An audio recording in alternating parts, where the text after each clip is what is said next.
Hello bachon, let us read this question. The question says a coin is tossed thrice and all the 8 outcomes are assumed equally likely. In which of the following cases are the following events A and B are independent? अब आपको 3 cases given है और आपसे पूछा है कि इन 3 cases में से कौन सा ऐसा केस है जिसमें ए और बी इंडिपेंडेंट है.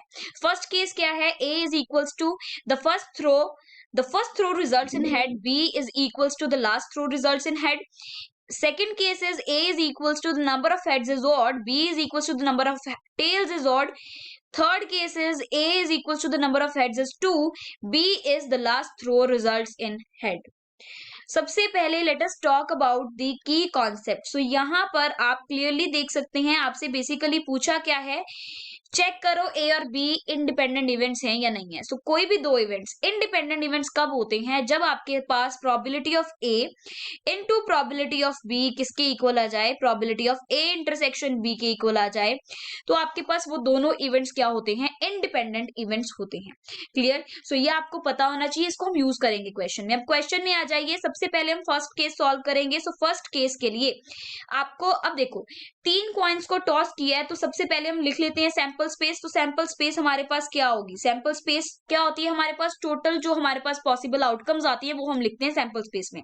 तो यहां पर आ जाएगा आपके पास एच एच एच, सेकेंड आ जाएगा H H T, then H T H, H T T, T H H, T H T, T T H and T T T. These are the possibilities. ये हमारे पास 8 possibilities है और हमने ये लिख दी है. अब आपके पास ए इवेंट क्या है? A event is the first throw results in head. पहला throw that means first coin जो है उस पे हेड आना चाहिए. तो यहाँ पर क्या पॉसिबिलिटीज आ सकती हैं? इसका मतलब यहाँ पर ये एच एच एच आ सकता है, एच एच टी आ सकता है, एच टी एच भी आ सकता है और आपके पास एच टी टी भी आ सकता है. राइट? तो ये 4 पॉसिबिलिटीज आ गई आपके पास. और यहां से आप क्या फाइंड आउट कर सकते हैं? प्रोबेबिलिटी ऑफ ए निकाल सकते हैं. सो प्रोबेबिलिटी ऑफ ए क्या आ जाएगी? 4 divided by 8 which is 1/2. Probability किसी भी इवेंट की क्या होती है? जो हमारे पास पॉसिबल आउटकम्स आ रही हैं divided by total number of outcomes. तो पॉसिबल आउटकम्स आपके पास 4 हैं, टोटल नंबर ऑफ आउटकम्स आपके पास 8 है, तो 4/8 1/2 आ जाएगा. क्लियर? सिमिलरली आप बी लिखेंगे. बी आपके पास इवेंट क्या है? B event is the last throw जो है that results in tail. Last throw that is last coin जो है वो टेल शो कर रहा है. तो बी इवेंट में जो पॉसिबिलिटीज आपके पास होंगी वो हम लिखेंगे. सो बी इवेंट में क्या आ सकता है? H H T, right? और आपके पास क्या आ सकता है? H T T, T H T and T T T. इसमें भी 4 आउटकम्स ही आ रही हैं आपके पास. सिमिलरली प्रोबेबिलिटी ऑफ बी भी आपके पास कितना आ जाएगा? 4 डिवाइडेड बाय 8 विच इज 1/2. अब मुझे ए इंटरसेक्शन बी देखना है कि ए इंटरसेक्शन बी मतलब ए और बी में कॉमन एलिमेंट्स जो हैं वो देखेंगे. सो कॉमन एलिमेंट्स आपके पास आ रहे हैं H H T and H T T. So यहां पर लिख देंगे H H T and H T T. Right? तो probability of A intersection B कितनी आ जाएगी आपके पास? 2 divided by 8 which is 1 divided by 4. और प्रोबेबिलिटी ऑफ ए कितनी थी? 1/2. प्रोबेबिलिटी ऑफ बी कितनी थी? 1/2. तो आप यहां से अगर probability of A into probability of B find out करेंगे तो वो कितना आ जाएगा? 1/2 इंटू 1/2 जो कि क्या है? 1/4 जो कि किसके इक्वल है? Probability of A intersection B के. So that means first case में आपके पास ये जो ए और बी इवेंट्स हैं A and B, this implies A and B they are independent events. वो इंडिपेंडेंट हैं. राइट? सो ए और बी इवेंट्स जो हैं वो आपके पास इंडिपेंडेंट आ रहे हैं फर्स्ट केस में. अब हम सेकंड केस को सॉल्व करेंगे. सो सेकंड केस में ए और बी इवेंट्स क्या हैं वो देखेंगे. ए इवेंट आपके पास है number of heads is odd और बी इवेंट है number of tails is odd. Number of head odd, number of tail odd. तो ए के लिए क्या पॉसिबल आउटकम्स होंगी और बी के लिए क्या पॉसिबल आउटकम्स होंगी वो हमें लिखनी है. सो ए जो है हेड हमारे पास नंबर ऑफ हेड्स क्या होने चाहिए? ऑड होने चाहिए. तो हो सकता है एच टी टी, इसमें नंबर ऑफ हेड 1 है जो कि ऑड नंबर है. T H T H T, इसमें भी आपके पास एक ही हेड है. टी टी एच, इसमें भी आपके पास एक ही हेड है. Right? So number of heads मुझे क्या चाहिए? ऑड चाहिए. राइट? अगर आप यहां पर एच एच एच लेते हैं, क्लियर, अगर आप एच एच एच कंसिडर करेंगे तो यहाँ पर देखिए नंबर ऑफ हेड्स कितने हैं आपके पास, 3 नंबर ऑफ हेड्स हैं, राइट। तो ये 3 भी ऑड है, तो ए इवेंट जो है उसमें ही आ गई आपके पास आउटकम्स। सिमिलरली आप बी इवेंट भी देखेंगे, बी इवेंट में आपके पास क्या आउटकम्स आएंगी, टेल्स अब ऑड होने चाहिए, सो आपके पास H H T H T H H H H T and T T T, ये आपके पास आउटकम्स आ गई। अब probability of A probability of B कितना आ जाएगा, 4/8 4/8 which is 1/2, so probability of B भी 1/2 आ गया।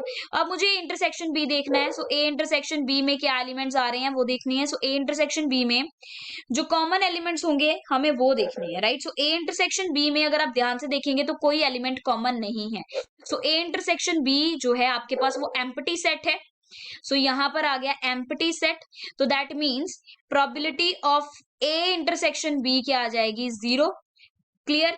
तो probability of A into probability of B कितना आ रहा है आपके पास, that is equals to 1/4 which is not equal to 0। So A और बी इंडिपेंडेंट इवेंट्स नहीं है, सो नॉट इंडिपेंडेंट। क्लियर। अब आपके पास थर्ड केस है, सो थर्ड केस देखते हैं, लेट्स सी। सो जो थर्ड केस है आपके पास, थर्ड केस में आपको क्या दिख रहा है, ए इवेंट क्या है, the number of heads is 2, B event क्या है, the last throw results in head. So A जो है, ए इवेंट के लिए आपके पास क्या आ जाएगी पॉसिबिलिटीज, दो जो है आपके पास हेड्स होने चाहिए, हेड्स कितने होने चाहिए, 2। तो क्या आपके पास आउटकम्स हो सकती हैं, H H T, T H H, H T H, ये 3 आउटकम्स ही होंगी हमारे पास, राइट। सेकंड आपके पास बी जो इवेंट है, बी इवेंट क्या है आपके पास कि जो लास्ट थ्रो है वो हेड होना चाहिए। सो लास्ट थ्रो हेड होना चाहिए, सो टी टी एच हो सकता है, ओके, एच एच एच हो सकता है, टी एच एच हो सकता है, राइट, एच टी एच हो सकता है, राइट। सो हमारे पास ये सारी पॉसिबिलिटीज हैं, और देख लेंगे क्या और कोई पॉसिबिलिटी है सैंपल स्पेस में से, 1 2 3 4, 4 ही पॉसिबिलिटीज हैं। सो ये आपके पास टोटल 4 पॉसिबिलिटीज आ गई। तो प्रोबेबिलिटी ऑफ ए जो है that is 3/8, probability of B कितना आ गया, 4/8 विच इज 1/2, राइट। अब ए इंटरसेक्शन बी, ए और बी में से क्या कोई कॉमन दिख रहा है आपको, राइट। तो कॉमन एलिमेंट क्या है आपके पास, एच टी एच कॉमन है, राइट। देन हमारे पास टी एच एच कॉमन है, टी एच एच कॉमन है, देन दैट्स इट, हमारे पास 2 ही एलिमेंट्स कॉमन है। So probability of A intersection B कितनी आ जाएगी, 2/8, जो कि क्या है 1/4 के इक्वल। अब देखो probability of A into B कितना आ रहा है आपके पास, 3/16। प्रोबेबिलिटी ऑफ, अगर यहां से आप चेक करेंगे probability of A into probability of B, तो वो कितना आ जाएगा, 3/16। और probability of A intersection B कितना है आपके पास, 1/4। तो क्या ये दोनों आपस में इक्वल है, नहीं इक्वल। सो ये दो event that is third case में भी ए और बी जो हैं वो क्या है, not independent, not independent. Clear. So third case में भी इंडिपेंडेंट इवेंट्स नहीं है ए और बी। सो सिर्फ फर्स्ट इवेंट जो है आपके पास ऐसा इवेंट है जिसमें आपके पास ए और बी जो है वो इंडिपेंडेंट इवेंट्स हैं। क्लियर। सो फर्स्ट केस में आपके पास जो ए और बी इवेंट्स हैं वो इंडिपेंडेंट इवेंट्स होंगे। Hope you understood the explanation of this question. Thank you and best of luck.